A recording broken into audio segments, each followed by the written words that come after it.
JNN news కి స్వాగతం. Bulletin లో ముందుగా హెడ్లైన్స్. తెలంగాణ భవన్లో బీఆర్ఎస్ నేతల విలేకరుల సమావేశం.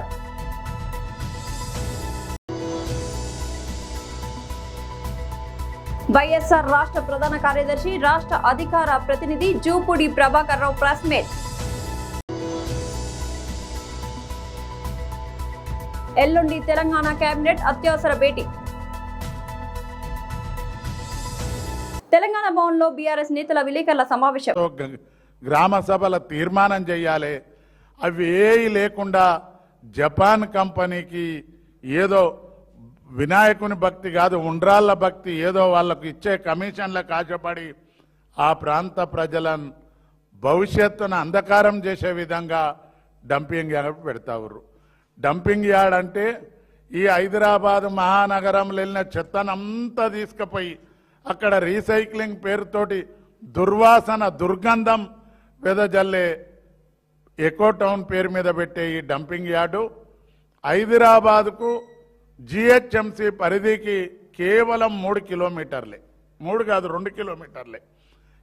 దీని ప్రభావంతో రంగారెడ్డి జిల్లా అబ్దుల్లాపూర్ మెట్ మండల్లోని ఒక 10-12 గ్రామాలకు, భువనగిరి నియోజకవర్గం పోచంపల్లి మండల పరిధిలోని ఒక 5-6 గ్రామాలకు ప్రత్యక్షంగా, అటు ఇటు ఒక 20-25 గ్రామాల ప్రజలకు పరోక్షంగా తీవ్రమైనటువంటి కాలుష్యాన్ని వెదజల్లే ఆ మహమ్మారిని ఆ ప్రాంత ప్రజల మీద నెట్టడం ఎంతవరకు సమంజసమని మేము అడుగుతా ఉన్నాం.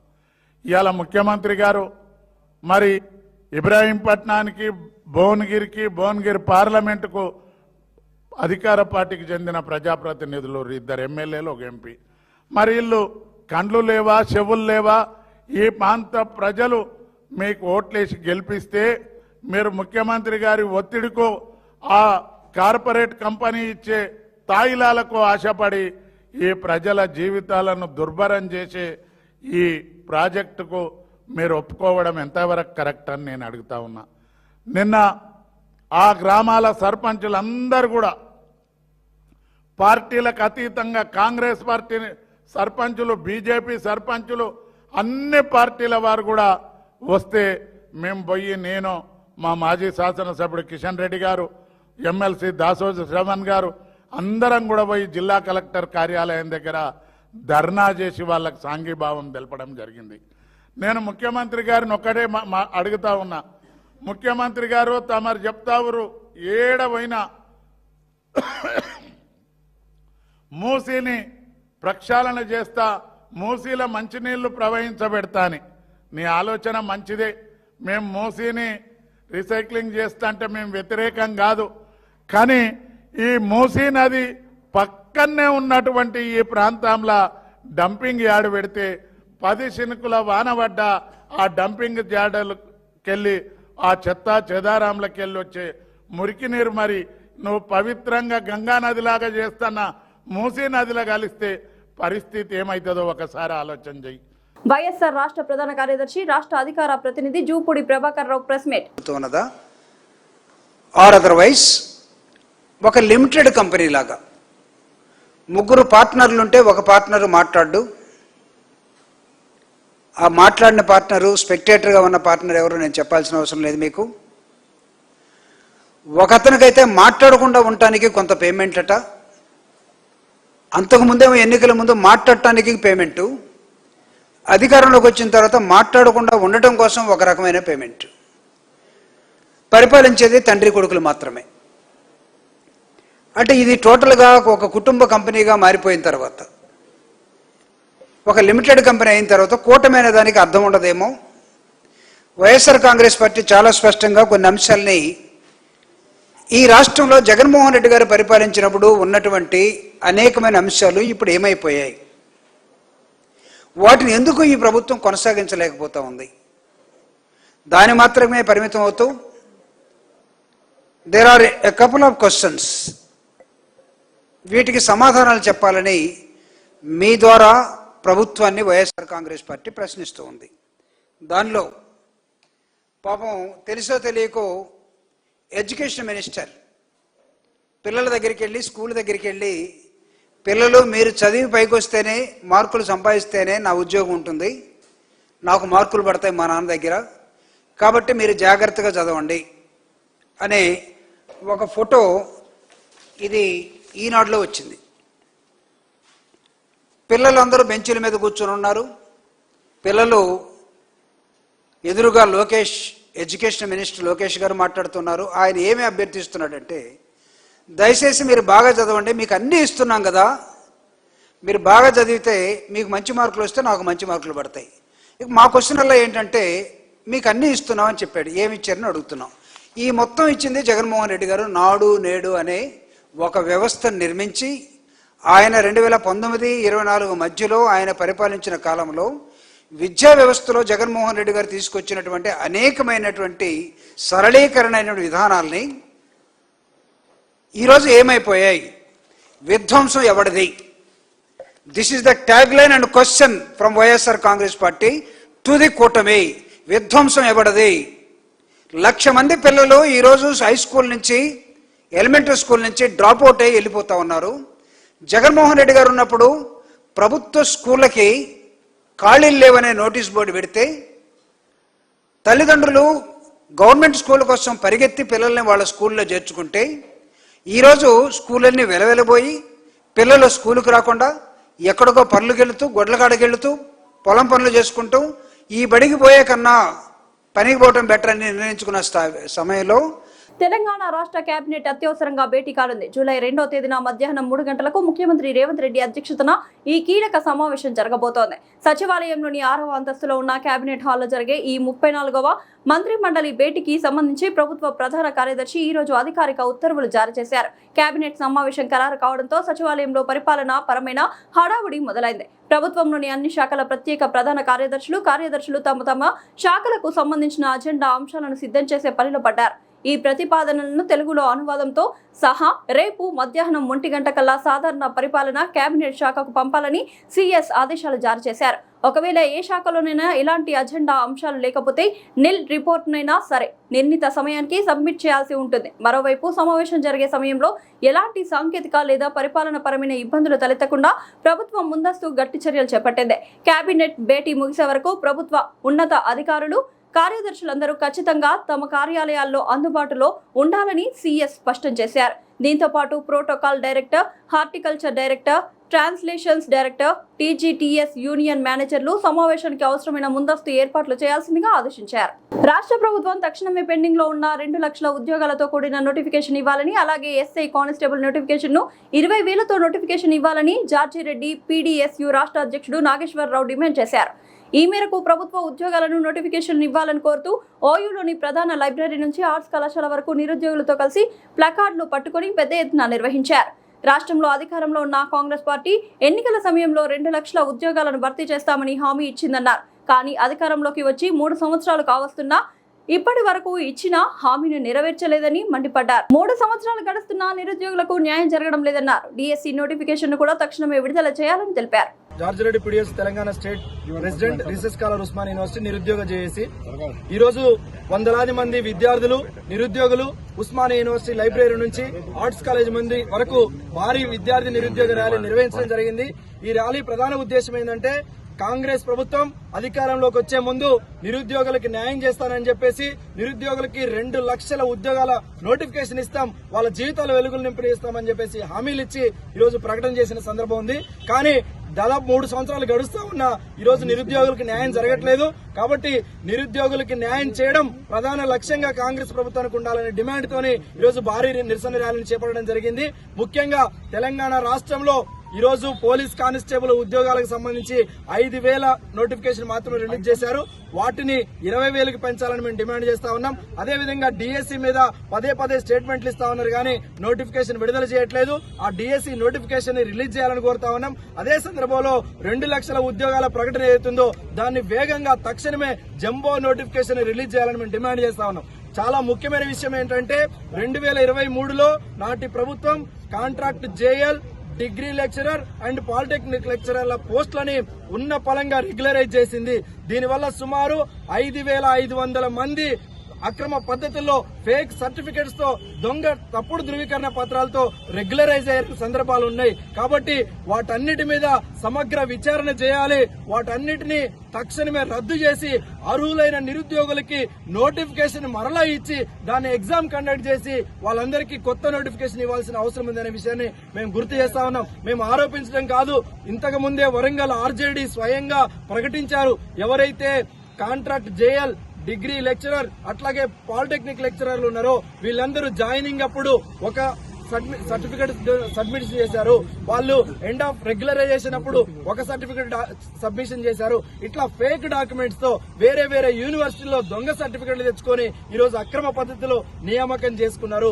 చాలా మంది అధికారులు వాళ్ళ దగ్గర ముడుపులు ముచ్చుకొని వాళ్ళ దగ్గర అక్రమ పద్ధతిలో లంచాలు తీసుకొని వాళ్ళని రెగ్యులరైజ్ చేసిన అభియోగాలు కూడా ఉన్నాయి. కాబట్టి ఈ మొత్తం వ్యవహారం మీద సిబిఐ విచారణ చేయాలని కూడా మేము డిమాండ్ చేస్తా ఉన్నాం. తక్షణమే ఈ రాష్ట్ర ప్రభుత్వం ఏదైతే ఇచ్చిన నోటిఫికేషన్ ఉందో పోలీస్ కానిస్టేబుల్ కి సంబంధించి 5,000 కాదు 20,000 పెంచాలని మేము డిమాండ్ చేస్తా ఉన్నాం. డిఎస్సి మీద పదే కాలయాపన చేస్తా ఉన్నారు. తక్షణమే వాటిని రిలీజ్ చేయాలని కూడా మేము డిమాండ్ చేస్తా ఉన్నాం. ఇతర ఉద్యోగ నోటిఫికేషన్లన్నీ కూడా విడుదల చేయాలని తెలియజేస్తా ఉన్నాం. లేకపోతే మాత్రం రాష్ట్ర ముఖ్యమంత్రి పదే పేపర్ స్టేట్మెంట్లలో బహిరంగ సభలలో మాట్లాడుతున్నారు కానీ ఆచరణ మాత్రం ఒక్కడుగు కూడా ముందుకేయట్లేదు. పిఆర్ స్టంట్స్, పబ్లిక్ స్టంట్స్ బాగా చేస్తా ఉన్నారు కానీ నిరుద్యోగులు న్యాయం చేసే పని మాత్రం చేయట్లేదు. ఉస్మానియా విద్యార్థి లోకం కదిలింది, ఉస్మానియా నిరుద్యోగ లోకం కదిలింది. ఇప్పటికైనా మీరు మీ వ్యవహారం మార్చుకోవాలని చెప్పేసి మేము రాష్ట్ర ప్రభుత్వాన్ని డిమాండ్ చేస్తా ఉన్నాం. ముఖ్యంగా ఏదైతే యూనివర్సిటీలో లైబ్రరీ నుండి ఆర్ట్స్ కాలేజ్ వరకు వందలాది మంది విద్యార్థులు నిరుద్యోగులతో భారీ ర్యాలీ నిర్వహించడం జరిగింది. ప్రధానంగా మేము 3 డిమాండ్లను ఈ ప్రభుత్వం ముందు తీసుకొస్తున్నాం. ఫస్ట్ వన్, ఈ రోజు మీరు 5,000 ఉద్యోగాల నోటిఫికేషన్స్ తో ఈ రోజు కానిస్టేబుల్ నోటిఫికేషన్ ని మీరు విడుదల చేశారు. కానీ 20,000 వరకు వేకెన్సీస్ ఉన్నాయని కూడా మీరు డిక్లేర్ చేశారు. నిరుద్యోగులు అంటే మీకు అసలు చిత్తశుద్ది లేదు, భయం లేదన్నది చాలా స్పష్టంగా కనబడుతుంది. ఒక విషయాన్ని మేము ఈ రాష్ట్ర ప్రభుత్వానికి, కాంగ్రెస్ ప్రభుత్వానికి గుర్తు చేస్తున్నాం. నిరుద్యోగుల నిరసనలతో పోరాటాల పునాదులపైన ఏర్పడింది మీ కాంగ్రెస్ ప్రభుత్వం. కానీ ఈ రోజు మీరు నిరుద్యోగులను విస్మరించినట్లయితే మరొక్కసారి మీకు కూడా ఆ పోరాటంతోనే సమాధానం చెప్పాల్సి వస్తుందని కూడా మేము చెప్తున్నాం. అదేవిధంగా మరొక విషయాన్ని చెప్తున్నాము. గతంలో 2023లో ఇప్పటి వరకు మేము చాలా సార్లు ఈ విషయం పైన మాట్లాడినా గానీ ప్రభుత్వం రెస్పాండ్ అవ్వట్లేదు. 2023లో రెగ్యులరైజ్ ఎవరైతే కాంట్రాక్ట్ లెక్చరర్లని, జేఎల్ని, డిఎల్ని అట్లానే పాలిటెక్నిక్ లెక్చరర్లని మీరు రెగ్యులరైజ్ చేశారో చాలా మంది ఫేక్ సర్టిఫికెట్స్ తో రెగ్యులరైజ్ అయినటువంటి వాళ్ళు ఉన్నారు. అది మేం చెప్పడం కాదు, అనేక ఆరోపణల తర్వాత కోర్టు మెట్లు ఎక్కిన తర్వాత అధికారులు కూడా వెల్లడించడం జరిగింది, ఒప్పుకోవడం జరిగింది. అవును, ఫేక్ సర్టిఫికెట్స్ తో రెగ్యులరైజ్ అయ్యారని. ఈ రోజు వాళ్ళపైన మీరు చర్యలు ఎందుకు తీసుకోరని మేము అడుగుతున్నాం. ఎవరైతే అధికారులు వాళ్లకు చేతులు చాపి డబ్బులు తీసుకొని వాళ్ళని రెగ్యులరైజ్ చేశారో వాళ్ళని కాపాడడానికి మీరు కొమ్ము కాస్తున్నారా అని ప్రభుత్వాన్ని మేము నిలదీస్తున్నాం. తక్షణమే నిరుద్యోగులకు 20 లక్షల మీరు ఏదైతే హామీ ఇచ్చారో ఆ నోటిఫికేషన్ ని 2 లక్షల ఉద్యోగాల నోటిఫికేషన్ ని తక్షణమే విడుదల చేయకపోతే ఉస్మానియా యూనివర్సిటీ విద్యార్థి జేఏసీల పక్షాన, అదే నిరుద్యోగ జేఏసీ పక్షాన మళ్ళొకసారి పోరుబాట పట్టాల్సి వస్తుందని కూడా ఈ ప్రభుత్వాన్ని హెచ్చరిస్తాం. మేడ్చల్ జిల్లా బోడుపల్లో 26 కోట్ల నిధులతో రోడ్డు విస్తరణ పనులు. హెచ్ఎండిఏ అధికారులు, మాజీ కార్పొరేటర్లతో కలిసి కాంగ్రెస్ పార్టీ మాజీ మేయర్ తోటకూర అజయ్ యాదవ్ రోడ్ల పరిశీలన. ముఖ్యమంత్రి రేవంత్ రెడ్డి, మేడ్చల్ జిల్లా ఇన్ఛార్జ్ మంత్రి శ్రీధర్ బాబు, మేడ్చల్ జిల్లా డీసీసీ అధ్యక్షుడు తోటకూర వజ్రేష్ యాదవ్ కృతజ్ఞతలు తెలిపిన మాజీ మేయర్ అజయ్, గత 10 సంవత్సరాల్లో బీఆర్ఎస్, బీజేపీ పార్టీలు ఎలాంటి నిధులు బోడుపల్కి తీసుకురాలేదని అన్నారు. ప్రజాపాలనలో కాంగ్రెస్ ప్రభుత్వం నిధులతో బోడుపల్ను అభివృద్ధి చేస్తుంటే చూస్తూ ఓర్వలేకపోతున్నారన్నారు. రాబోయే ఎలక్షన్లలో కార్పొరేట్ స్థానాలతో పాటు మేయర్ పీఠం కూడా కైవసం చేసుకుంటామని అజయ్ యాదవ్ తెలిపారు.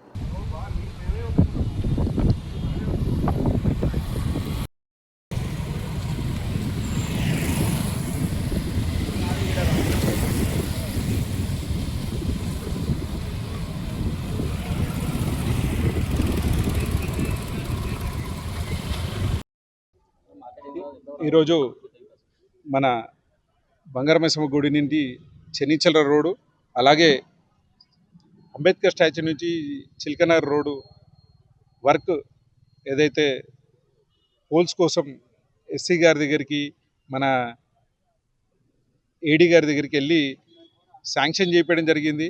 ఏదైతే హెచ్ఎండిఏ నుంచి 20 కోట్ల ఫండ్ అప్పుడు వజ్రేష్ యాదవ్ గారి ద్వారా మినిస్టర్ శ్రీధర్ బాబు గారి సహకారంతో మాజీ మేయర్ గారు, మాజీ కార్పొరేటర్లు అందరం కలిసి 10 కోట్లు ఈ రోడ్డుకి, 10 కోట్లు ఆ రోడ్డుకి పెట్టేయడం జరిగింది.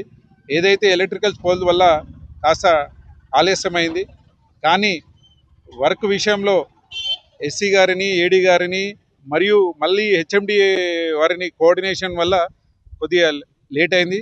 తప్పకుండా మాజీ మేయర్ గారు ఏదైతే ఈ రోడ్డుని చేపేయాలని పట్టుదలతో ఉన్నారు. తప్పకుండా మీరు చూస్తారు బోడుప్పల్లో ఏదైతే కనెక్టివిటీ ఇప్పుడు మనకు మేడిపల్లి ఏదైతే ఉంది, అక్కడ చిలకనగర్ రోడ్ అయితే ఉంది, అన్ని రోడ్లు హెచ్ఎండిఏ నుంచి బోడుపల్లికి ఫస్ట్ టైం హెచ్ఎండిఏ నుంచి ఇంత భారీ ఫండ్ రావడం.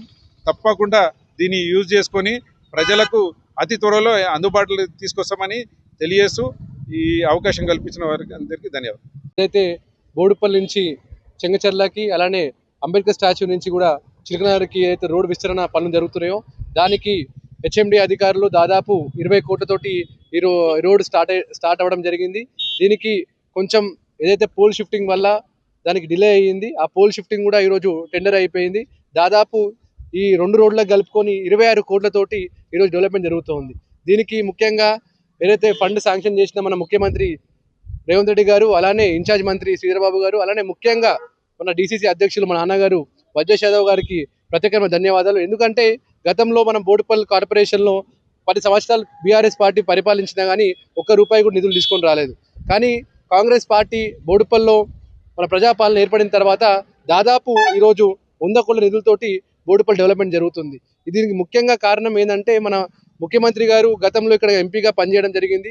ఎంపీ గారు గతంలో ఇక్కడ ఉన్న అన్ని ప్రాబ్లమ్స్ తెలుసు కాబట్టి ఇప్పుడు మన ముఖ్యమంత్రిగా అయ్యి మనకి అన్ని నిధులు ఇచ్చి ఈరోజు డెవలప్మెంట్ జరుగుతుంది.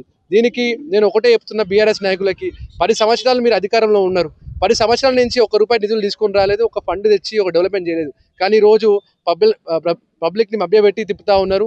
పబ్లిక్కి పోయేసి అసలు ఏ ముఖం పెట్టుకొని పోతారో అర్థం కావట్లేదు. పబ్లిక్ దగ్గరికి మీరు ఒక పని చేయలేదు, ఒక ఫండ్ తేలేదు, 10 సంవత్సరాలు ఉన్నా కానీ మీరు ₹1 డెవలప్మెంట్ తీసుకొని రాలేదు బోడుపల్లికి. కానీ ఈరోజు కొన్ని ధర్నాలు అని చెప్పేసి పబ్లిక్ని డివైడ్ చేయడము అవన్నీ పబ్లిక్ మొత్తం తెలుసు. పబ్లిక్కి ఎవరు డెవలప్మెంట్ చేస్తుందో తెలుసు. మేము బీఆర్ఎస్ నాయకులకి ఆల్రెడీ రేపు పొద్దున రాబోయే రోజుల్లో ఎన్నికలు ఉన్నాయి. బీఆర్ఎస్ నాయకులు గలీల పొడుగు తిరగలేరు, ఎందుకంటే వాళ్ళు ఏం డెవలప్మెంట్ చేయరు, వాళ్ళ వల్ల ఏమి కాదని చెప్పేసి. మీ ముఖ్యమంత్రి కేసీఆర్ గారు, కేటీఆర్ గారు మినిస్టర్ గారు ఉన్నప్పుడు మరి బోడుపల్లికి ₹1 తీసుకొని రాలేదు మీరు. అంటే మీ ప్రభుత్వం ఉన్నప్పుడు ₹1 తీసుకొని రారు. కానీ ఈ రోజులు వచ్చి గా ధర్నా ఈ ధర్నా అని చెప్పేసి మొన్న ఏదో వాటర్ గురించి ధర్నా చేశారు. మరి 10 సంవత్సరాల నుంచి మీరే అధికారంలో ఉండే కదా, మరి ఎందుకు ప్రెషర్ రాలే అప్పుడు? మరి ఎందుకు వాటర్ సప్లై పెంచలేదు? మీరు ఏని పని ఈరోజు కాంగ్రెస్ ప్రజాపాలన ఏర్పడిన తర్వాత మేమంతా డెవలప్మెంట్ చేస్తూ ఉంటే మీరు చూడలేకపోతున్నారు. ఇక్కడ ఉన్న నాయకులకి ఏంటంటే బోడుపల్లి అభివృద్ధి చెందితే చూడలేరు. బీజేపీ నాయకులు, బీఆర్ఎస్ నాయకులు వాళ్ళు రాజకీయ స్వార్థాల కోసం తప్ప, రాజకీయం చేద్దామనే ఉద్దేశం తప్ప అభివృద్ధి చేద్దామని ఆలోచన లేదు. కానీ కాంగ్రెస్ పార్టీ ప్రజాపాలన ఏర్పడిన తర్వాత దాదాపు 2.5 సంవత్సరాలు అయింది. 2.5 yearsలో మేము ఎన్నో అభివృద్ధి పనులు చేసినాం. రోడ్లు కానీ, డ్రైనేజ్ కానీ, ఈ పెద్ద పెద్ద రోడ్స్ కూడా వితిన్ 1 monthలో ఈ రోడ్ కంప్లీట్ అవుతుంది. ఈ రోడ్ ఇనాగ్రేషన్ కూడా శ్రీధరబాబు గారు విచ్చేజ్ ఉన్నారు. అలానే రాచెరువు కూడా ఉన్నాయి. ఏవైతే బోడుపల్లి కార్పొరేషన్లో మేము మొదలుపెట్టిన పనులు ఉన్నాయో అవన్నిటికీ వితిన్ 1 monthలో మినిస్టర్ శ్రీధరబాబు గారు వస్తున్నారు. దానికి పెద్ద ఎత్తున మనం ఈరోజు పెద్ద ఎత్తున ప్రోగ్రామ్ చేస్తాం. ముఖ్యంగా మా డీసీసీ అధ్యక్షులు వజ్రేష్ యాదవ్ గారు ఇప్పుడు స్థానికంగా ఉండి గతంలో Telangana building and other construction workers federation CITU ఆధ్వర్యంలో భవన నిర్మాణ కార్మికుల న్యాయమైన డిమాండ్స్ పరిష్కరించాలని కోరుతూ అడ్డకల్ తహసీల్దార్ కార్యాలయం ముందు ధర్నా చేయడం జరిగింది. ఈ సందర్భంగా CITU జిల్లా ఉపాధ్యక్షులు వి కురుమూర్తి మాట్లాడుతూ భవన నిర్మాణ కార్మికుల సంక్షేమ బోర్డు స్కీమ్లను ప్రైవేట్ ఇన్సూరెన్స్ కంపెనీలకు ఇచ్చిన అనుమతిని రద్దు చేసి జీవో నెంబర్ 12ను సవరించి ప్రభుత్వమే వెల్ఫేర్ బోర్డు ద్వారా కార్మికులకు సంక్షేమ పథకాలను అందజేయాలన్నారు. CSC హెల్త్ టెస్ట్ల పేరుతో గత 18 సంవత్సరాలు వెల్ఫేర్ బోర్డు నుండి సుమారు 500 కోట్ల రూపాయలు దుబారా ఖర్చు చేశారన్నారు. ఈ టెస్టుల వలన కార్మికులకు ఎలాంటి ప్రయోజనం లేదన్నారు. కార్మికులకు ఉపయోగపడని CSC హెల్త్ టెస్టులను రద్దు చేసి భవన నిర్మాణ కార్మికులందరికీ హెల్త్ కార్డులు అందించాలని తెలిపారు. సహజ మరణానికి 5 లక్షలు పెంచాలని, పెండింగ్ క్లెయిమ్లకు నిధులు వెంటనే విడుదల చేయాలని, అదేవిధంగా అర్హులైన కార్మికులందరికీ డబుల్ బెడ్రూమ్ ఇండ్లు మంజూరు చేయాలని తెలిపారు. ధర్నా అనంతరం అడ్డకల్ తహసీల్దార్ శేఖర్ గారికి డిమాండ్స్ తో కూడిన వినతి పత్రం ఇవ్వడం జరిగింది. ఈ కార్యక్రమంలో స్థానిక అడ్డకల్ భవన నిర్మాణ కార్మిక సంఘం అధ్యక్ష కార్యదర్శులు కె మల్లేష్, డి బాబు, కోశాధికారి కె చిన్న, K Janardhan, G Anji, K Anjaneyulu, G Nagaraju తదితరులు పాల్గొన్నారు. ఈ టెస్టుల వల్ల కార్మికులకు ఎలాంటి ప్రయోజనం లేదు కనుక CSC హెల్త్ టెస్టులు రద్దు చేసి కార్మికులందరికీ హెల్త్ కార్డులు మంజూరు చేయాలి. సహజ మరణం చెందితే కార్మికులు 5 లక్షలకు పెంచాలి. అదేవిధంగా పెండింగ్ క్లెయిమ్స్ నిధులు విడుదల చేయాలి. తర్వాత ఇండ్లు లేని కార్మికులకు అర్హులైనటువంటి వారి అందరికీ డబుల్ బెడ్రూమ్ మంజూరు చేయాలని చెప్పేసి కోరుతూ వాళ్ళ సంతకాల గురించి బాబు అది అందరి దగ్గరికి రండి.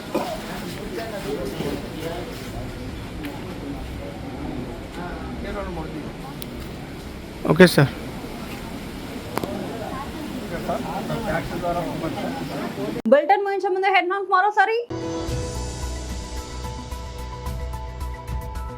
తెలంగాణ భవన్లో బీఆర్ఎస్ నేతల విలేకరుల సమావేశం.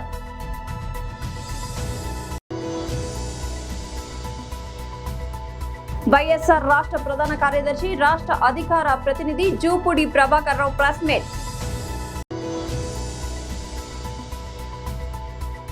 ఎల్లుండి తెలంగాణ కేబినెట్ అత్యవసర భేటీ. ఇది వాళ్ళ బులెటిన్ అప్డేట్. మరొక బులెటిన్ లో మళ్ళీ కలుద్దాం. అంతవరకు సెలవు.